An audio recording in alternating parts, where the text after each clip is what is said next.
Gospel News.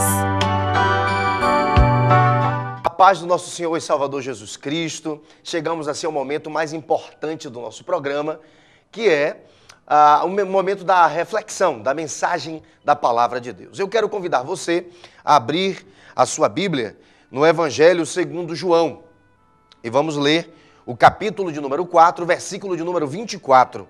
E a palavra do Senhor nos fala assim: Deus é Espírito, e por isso os que o adoram devem adorá-lo em espírito e em verdade.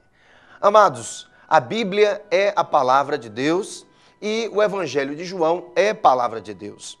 E Deus ele usou o seu Espírito Santo para inspirar o apóstolo João para escrever esse Evangelho que leva o seu nome.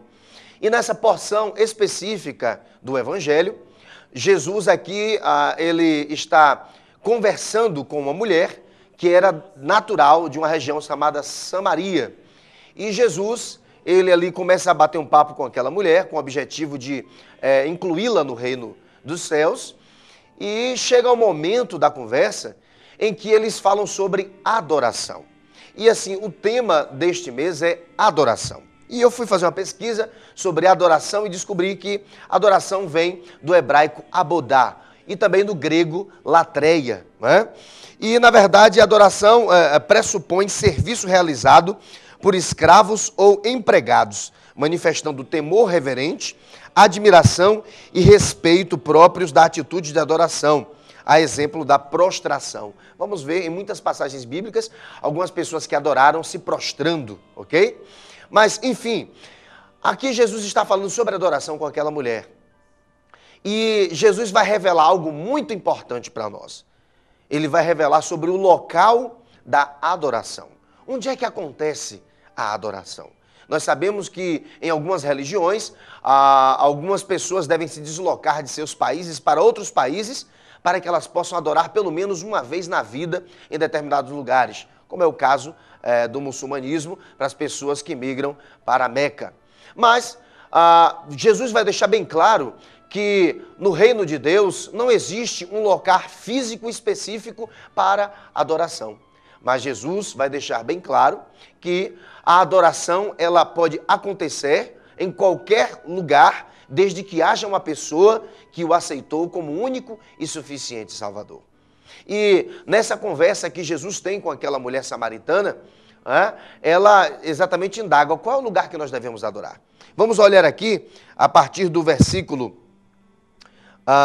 21, e a palavra do Senhor fala assim: Jesus disse: mulher, creia no que eu digo, chegará o tempo em que ninguém vai adorar a Deus neste monte, nem em Jerusalém.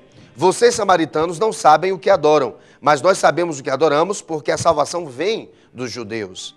Mas virá o tempo, e de fato já chegou, em que os verdadeiros adoradores vão adorar o Pai em espírito e em verdade, pois são esses que o Pai quer que o adorem.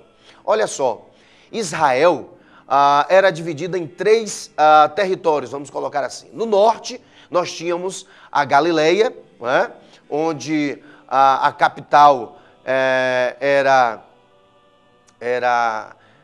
a capital ali da Galileia. Me fugiu agora a memória. Temos também o centro, na região central de Israel, que tinha a região da Samaria, e no sul tínhamos a Judeia, que a capital era Jerusalém, ok?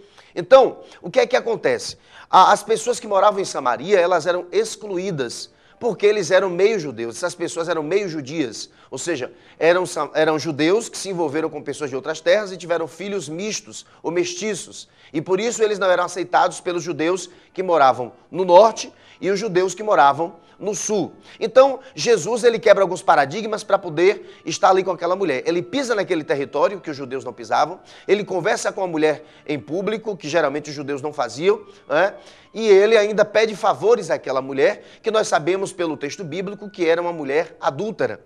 Então Jesus ele começa a conversar com ela para incluí-la no reino dos céus, e agora eles conversam sobre adoração. E aquela mulher pergunta: mas qual é o verdadeiro lugar de adoração? Por que isso? Por que ela pergunta aquilo, meu querido amigo, minha querida amiga? Porque os samaritanos haviam construído um templo rival ao templo construído por Salomão, que estava lá no sul de Israel, lá na Judeia, né, em Jerusalém. Então, os samaritanos haviam construído um templo rival que ficava no Monte Gerizim, para que ali eles pudessem adorar a Deus. E Jesus, sendo judeu, diante de uma mulher que era samaritana, não é? Ele tinha tudo para poder criar uma inimizade com aquela mulher. Mas, pelo contrário, ele criou uma relação de amizade. E, no fim das contas, ela pergunta, onde é que nós devemos adorar? No Monte Gerizim, onde temos um templo, ou no Monte Moriá, onde vocês, judeus, construíram um templo que foi erguido por Salomão. E aí Jesus, ele responde àquela mulher de uma forma bem clara, olha, o lugar de adoração não é mais em determinadas construções ou em templos específicos. A adoração acontece em qualquer lugar onde exista alguém que se converteu a mim. Ou seja, Deus, atualmente, ele não habita mais em templos feitos por mãos. Deus, ele habita agora num templo de carne que somos nós, os seres humanos. E isso é interessante, porque Deus quer habitar em você. Deus quer habitar na sua vida. Deus quer fazer de você lugar de adoração. Você entende isso? E se nós formos estudar a Bíblia Sagrada, vamos assim perceber que o próprio Deus se manifestava para Adão e Eva na viração do dia. Não é? Mas depois do pecado de Adão e Eva, Deus ele se recludiu, não é, dentro do tabernáculo, sobretudo quando Israel estava transitando no deserto. E ele se manifestava ali dentro daquele espaço que era chamado de o Santíssimo Lugar. E além desse tabernáculo, depois que Israel saiu dessa realidade de estar em trânsito e se fixou em Canaã, a terra prometida, ali o povo substituiu o tabernáculo, o templo móvel, né, o templo de lonas, por um templo mesmo de tijolos e de cimento. E ali Deus voltou a se manifestar também no santíssimo lugar deste templo agora fixo. Mas, além de se manifestar nesse lugar, não é, que era de 9 metros quadrados, Deus, ele também se manifestava esporadicamente aqui ou ali fora desse ambiente para algumas pessoas de forma específica. Só que Deus, ele não queria apenas se manifestar dentro de ambientes fechados ou para pessoas específicas. É por isso que Jesus veio, pagou a nossa conta diante de Deus e agora o Senhor, ele se manifesta em qualquer lugar e para qualquer pessoa que se disponha a ser recipiente do Espírito Santo. Que coisa fantástica, não é? Resumindo, eu quero dizer para você, Deus se manifestava para Adão e Eva na viração do dia, ou seja, com liberdade para eles. E nos dias de hoje, Deus também se manifesta com liberdade para todo aquele que invocar o seu nome. A Bíblia diz, todo aquele que invocar o nome do Senhor será salvo. Então você não precisa mais ir, não é, a nenhum templo de lonas, ir a algum templo de tijolos para você adorar a Deus. Adore aí mesmo onde você está. Talvez na zona de dor, na zona de desconforto, na zona de crise, na zona de medo. Aí mesmo você pode clamar pelo Senhor e a salvação lhe alcançará. Amém? Então eu quero dizer para você, Deus te ama. E você é o novo templo nessa era do Novo Testamento, na era da graça. Deus habita dentro de você. Amém? Vamos orar? Deus, muito obrigado por esta palavra que nos revela o verdadeiro lugar de adoração.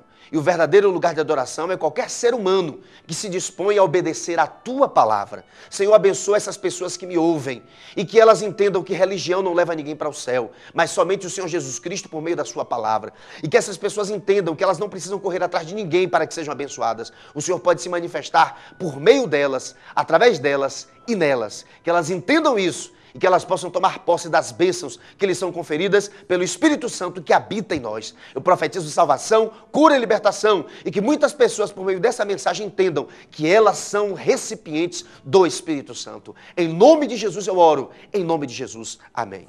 Chegamos ao final de mais um programa maravilhoso. E esperamos em Deus que na próxima oportunidade estejamos juntos. Até lá, se o bom Deus assim nos permitir.